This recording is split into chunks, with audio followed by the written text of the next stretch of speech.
What happened to Black, Asian, and Arab people of Germany during World War II? One of Hitler's medics was Black. A Chinese community in Hamburg was rounded up and deported. Arabs were courted as allies. African Germans were sterilized. And some Indian soldiers marched under a swastika. History doesn't often tell these stories, but it should. In Nazi Germany, racial purity wasn't just an idea, it was the law. The Nazis targeted Black people long before the war began. They feared the children born to French African troops. These soldiers had been stationed in the Rhineland after World War I.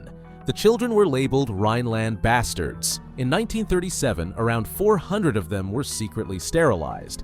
The aim wasn't subtle, it was racial erasure. Black Germans were few in number, but they were not invisible. Many were children of African colonial soldiers and German women. They weren't granted citizenship. Instead, they received passports branding them stateless Negroes. School was off limits. Jobs were nearly impossible to find. By 1941, they were banned from education altogether. Bayume Mohammed Hussein was one of them. He was an actor and a former soldier. He was sent to the Sachsenhausen concentration camp. He died there. His is the only known memorial to a Black concentration camp victim in Germany. But not all stories ended in camps. Some ended on set. Joseph Goebbels made a propaganda film in 1943. Munchausen included a scene with 17 Black actors. Arabs and some Asians occupied a strange space in Nazi Germany. Japan was an ally, so the Nazis treated Japanese people with caution. The Grand Mufti of Jerusalem lived in Berlin.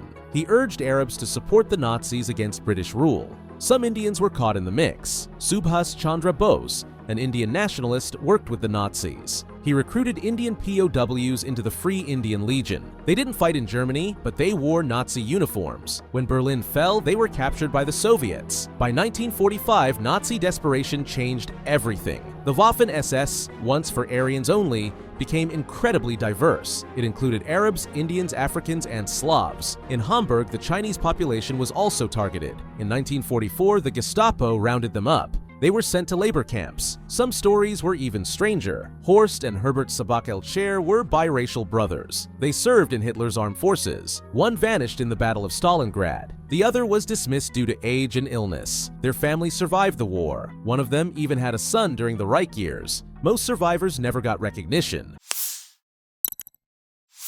They were excluded from compensation. Their stories disappeared from public memory. Only now are films and memorials bringing them back to light.